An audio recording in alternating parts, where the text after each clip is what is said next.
ئێستا ڕادیۆی دەنجیگەلە.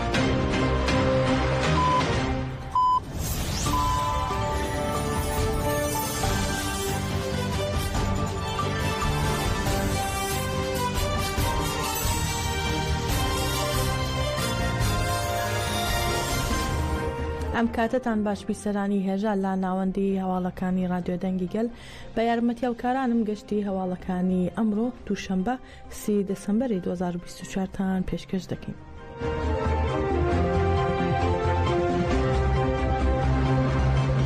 دەوڵەتی داگیرکەری تورک گوندی تروازی لە باشووری شارۆچکەی سلۆک تۆپباران کرد.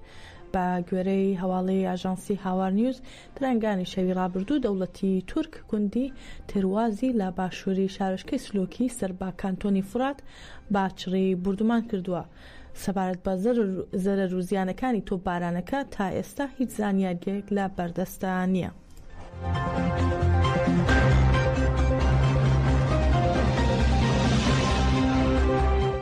سەبارەت بە دیداری شاندی دەمپارتی لەگەڵ ڕێبەر ئۆجەلان لە ئیمراڵی دەستەی بەڕێوەبەری ناوەندی پارتی هەرێمە دیموکراتیکەکان دەبەپە و دەمپارتی تایبەت بەو پرسە بەیاننامە و ڕاگەیاندراوێکیان بڵاو کردەوە. دەبەپە ڕایگەیان لە ڕووی چارەسەری پرسی کوردەوە لە قۆناغێکی مێژوویی داین. ڕوانگەی چارەسەری بەڕێز ئۆجەلان لەم قۆناغەدا مێژوویە و وەک خۆی وتوێتی پێویست بە گۆڕانکاریەکی دیموکراتیک هەیە. دەبەپە جەختی لەوە کردوێتەوە کە گۆڕانکاریەکی دیموکراتیک بە چارەسەرێکی دیموکراتیک و ئاشتیانە لا پرسی کووردا ممکنە و ڕاشیگەیان چارەسەری ئەم پرسە نەتەنیا لا ڕێگەی سیاسیەوە بەڵکو بە بەشداری و هاوکاری هەموو داینامیکا کۆمەڵایەتیەکانەوە دەکرێت و دەبێت. لەم چارچێوەیەدا گرنگی با ئیرادەی بەڕێز ئۆجەلان لە چارەسەری پرسەکەدا هەنگاوەکە بەهێزتر دەکات و هەروەها پێویستە هەر جۆرە هەنگاوێک لەو بارەوە بنرێت. تۆلای حاتم موغلاری لە هەژماری تایبەتی خۆی لە ئیکس ڕایگەیان پەیامەکانی بەڕێز ئۆجەلان لە ئیمراڵی بە ئەنگەوازێکی مێژوویە کە دەتوانێت چارەنووسی تورکیا و ناوچەکە بگۆڕێت و وتیشی بەهێزکردنی هاوپەیمانی تورک و کورد و دەستپێکردنی پرۆسەیەکی دیموکراتیک و ئاشتیانە ئێستا بەرپرسیارەتێکە و ناکرێت دوا بخرێت.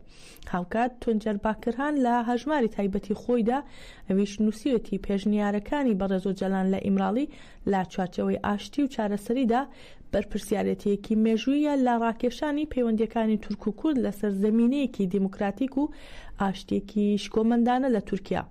ئەم بانگەوازیە تەنها پێشنیارێک بۆ چارەسەری نییە بەڵکو دەرفەتێکی مێژوویە بۆ بنیاسنانی داهاتوویەکی هاوبەش.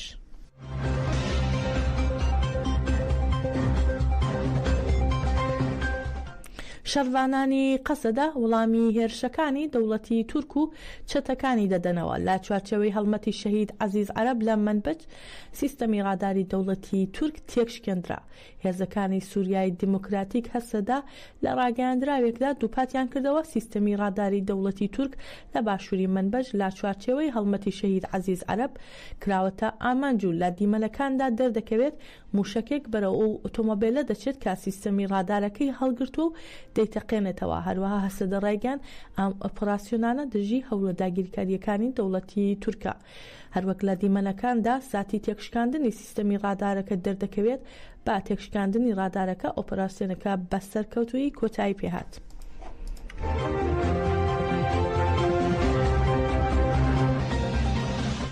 تەرمی شەروانی قەسەدا عەگید سەریکانی بە ناوی محەممەد ئەحمەد کە لە بەرخۆدانی قەرەقۆزاقدا شەهید بوو بە مەراسمێکی شکۆدار بە خاک سپێردرا.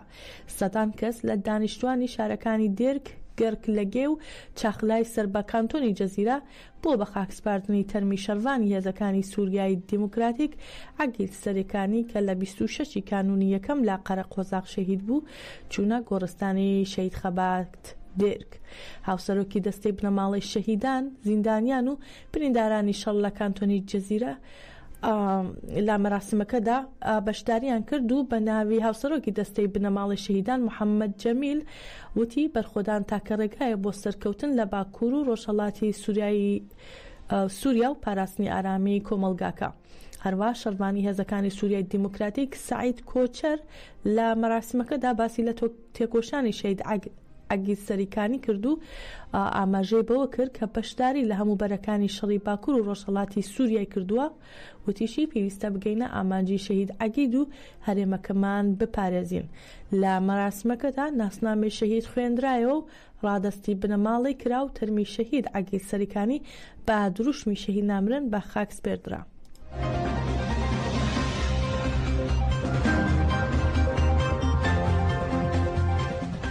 ژنانی گەڕەکی شێخ مەقسوود و ئەشرەفیە بۆ پشتگیری لای هێزەکانی یەپەژە ڕێپێوانیان ئەنجامدا و سڵاویان لە بەرخودانی شەڕوانان لا دژی هێرشی چەتەکانی دەوڵەتی تورکی داگیرکەر کرد.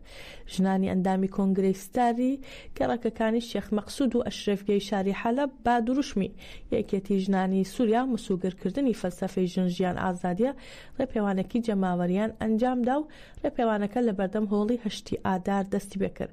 سەدان ژن لە هەردوو گەڕەکەکە بەشدار بوون و پانکارتی ژن-ژیان ئازادیان بەرز کردەوە و سڵاویان لە بەرخودانی یەکینەکانی پاراستنی ژن یەپەژە لە بەرامبەر هێرشەکانی دەوڵەتی داگیرکەر و چەتەکان کرد.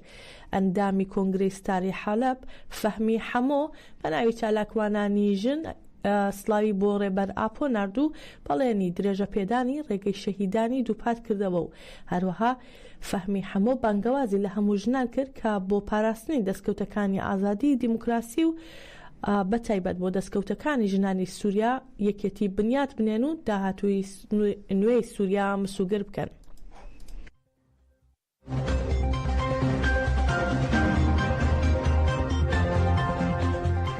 چالاکی ئشکگیری با پێشەنگایەتی پارتی هەرێمە دیموکراتیکەکان دەبەپە و پارتی یەکسانی و دیموکراسی گەلان دەم پارتی و هەروەها تەفکەری ژنانی ئازاد تەژا لەسەر سنووری کۆبانی لە ڕۆژی حەوتەمینیدا بەردەوامە. هاوسەرۆکی شارەوانی خەلفەتی محەممەد قەرەیلان ڕایگەیان ناتوانن کۆبانی لە پیرسوس دا ببڕن گەل دژی هێرشەکان دەستکەوتەکان دەپارێزن و هەروەها قەرەیلان تیشکی خستە سەر دیداری ڕێبەر ئۆجەلان وتی دەبێت وڵامی هەنگاوی ئاشتی و چارەسەری بەڕێز ئۆجەلان بدەنەوە بە خاوەنداری لە پەیامی ئیمراڵی درێژە بە تێکۆشانمان دەدەین. لالایەکی تریشەوە تەبێژی پلاتفۆرمی ڕەنج و دیموکراسی ئامەد ئەحمەد باران لە مەراسمەکەدا ڕایگەیان کوردانی سووریا تەنهانین و ئێمەش ڕێگە نادەین بە بنا قوربانی تێرۆری جیهادیستەکان. هاوسەرۆکی کۆمەڵەی ئەدیبانی کورد ڕێدوور دیجلەش لە مەراسمەکەدا ڕایگەیان بە قۆناغێکی مێژوویدا تێدەپەڕین هێزا هێژمونخوازەکان بە تایبەت تورکیا هێرش دەکەنە سەر ئیدارەی خۆبەڕێوەبەری و وتیشی لەم هێرشانەدا خەڵکی مەدەنی و ڕۆژنامەنووسان شەهید دەکرێن بۆیە بانگەواز لە هەمووان دەکەین دژی هێرشەکان دەنگی خۆیان هەڵبرن. پەرلەمانتاری دەم پارتی ڕەحا دیلان کۆنت ئایانیش لە چالاکێکەدا ڕایگەیان دەوڵەت نەتەوە سەدەیەکە کە هەوڵی لە ناوبردننی گەل دەدەن بەڵام تا ئێستا سەر نەکەوتون. وتیشی بەڕێز ئۆجەلان ڕایگەیان لە ڕوویەکی ئەرێنیەوە لە پرۆسەکەدا هاوکار دەبێت. بانگەواز دەکەین بە ڕۆحی بەرخودانی کۆبانی هەمووان دەنگیان بخەنە پاڵ ئەم بانگەوازەوە.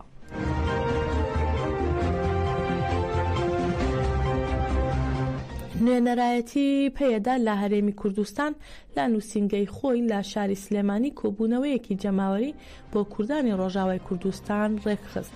لە کۆبوونەوەکەدا غەریب حەسووە هاوسەرۆکی گشتی پێدە و سەما بەکتاش هاوسەرۆکی مەکتەبی پەیوەندیەکانی پێدە و وتاریان پێشکەش کرد و غەریب حەسوو باسی لە ڕەوشی ڕۆژاوا و خراپی ڕەوشی ئاوارەکانی شەهبا و تەڕەفعەت کرد و مەترسیەکانی سەر ئیدارەی خۆبەڕێوەبەری باکوور و ڕۆژهەڵاتی سووریای خستە ڕوو. هەمووتی بۆ پاراستنی خۆمان و دیاریکردنی داهاتومان پێویستمان بە کۆبوونەوەی زیاتر و بەرخۆدانی زیاترە. دەبێت لە پێناو سووریایەکی دیموکراتیکدا پشتیوانی لا شەڕوانانی قەسەدە بکەین و لا دەوری خۆبەڕێوەبەری باکوور و ڕۆژهەڵاتی سووریا کۆ ببینەوە.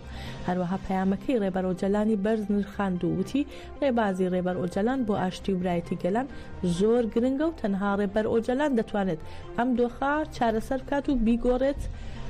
جارێکی تر ڕێبەر ئۆجەلان جەختی لە ئاشتی و برایەتی گەلی کورد و تورک کردووە. هەروەها سەما بەکتار سەبارەت بە ڕەوشی ئێستای باکوور و ڕۆژهەڵاتی سووریا وتی دەوڵەتی تورک بە ئاشکرا لا دژی کورد دەجەنگێت بە مەبەستی لە ناوبردننی سیستەمی دموکراسی لە باکوور و ڕۆژهەڵاتی سووریا و هەروەها قڕکردنی گەلی کورد و گۆڕینی دموگرافیای ناوچەکە. بۆیە دەبێت هەمووان یەک هەڵویست و یەکدەنگ بین بۆ پاراستنی ئەو دەستکەوتانەی کە لانی ڕۆژاوا تێکۆشان بکەین.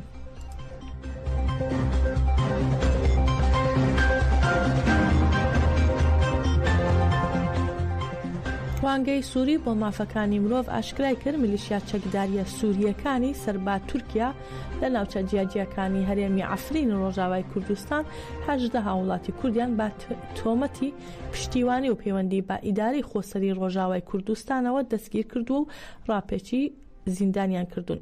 ڕوانگەکە لە راپۆرتەکەیدا دەڵێت لە سەرەتای ئەم مانگەدا فیرقەی حەمزە کە لەلایەن تورکیاوە پاڵپشتی دەکرێت 6 گەنجی خەڵکی ناحیەی شیراوی سەربا گوندەواری عەفرینیان ڕفاندووە و تۆمەتباریان کردوون بە کارکردن لەگەڵ ئیدارەی خۆسەری پێشوو. هەروەها ئەوەش هاتووە دواتر ئەو گەنجانە گواستراونەتەوە بۆ زیندانی ڕاعی کە لەلایەن پۆلیسی هەواڵگەری و سەربازی تورکیاوە بەڕێوە دەبێت. ڕوانگەکە هەروەک دەڵێت لە ڕووداوەکانی دیکەدا پۆلیسی سەربازی هاوڵاتێکی خەڵکی قەزای بولبول و کەسێکی تری خەڵکی گەڕەکی زەیدیە لە عەفرین دەستگیر کردووە بە تۆمەتی پەیوەندیدار بە پەیوەندی پێشوو بە یەکینەکانی پاراستنی گەل و هەروەها میلیشیاکانی سەربا سوپای نیشتمانی سووریا دوو هاوڵاتیان لە گوندەواری باکووری حەلەب ڕفاندووە بە تۆمەتی هاوکاری لەگەڵ ئیدارەی خۆسەری پێشوو. لەلایەکی تریشەوە پۆلیسی مەدەنی دوو کەسیان دەستگیر کردووە کە سەردانی نووسینگەی تۆماری مەدەنی عەفرینیان کردبوو بۆ وەرگرتنی ناسنامە و هەروەک میلیشیای فەیلقی شام 7 هاوڵاتیان لە عەفرین ڕفاندووە و بردنیان بۆ شوێنێکی نادیار. لە ڕووداوێکی هاوشێوەی دیکەدا فیرقەی حەمزە 3 گەنجی گوندی موزەیەنی سەربادەڤەری شێراوایان ڕفاندووە بەبێ ئەوەی هێشتا چارەنووسیان دیار بێت.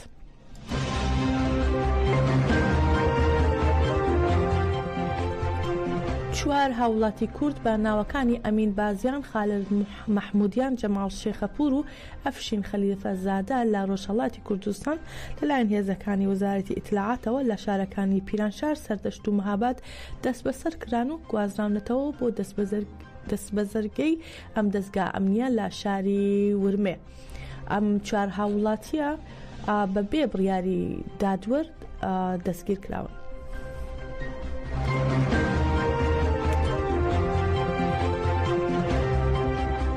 جیمی کارتر سەرۆکی پێشووتری ئەمریکا لە تەمەنی 30 ساڵیدا کۆچی دوایی کرد.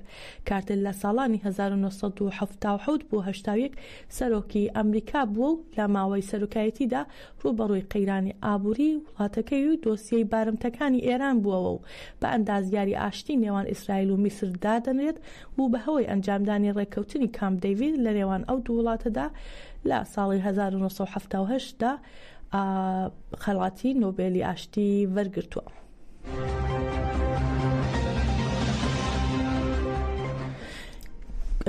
هەواڵەکانی ئەم کاتژمێرەمان پێشکەشکردن بمێنن لە خێر و خۆشیدا.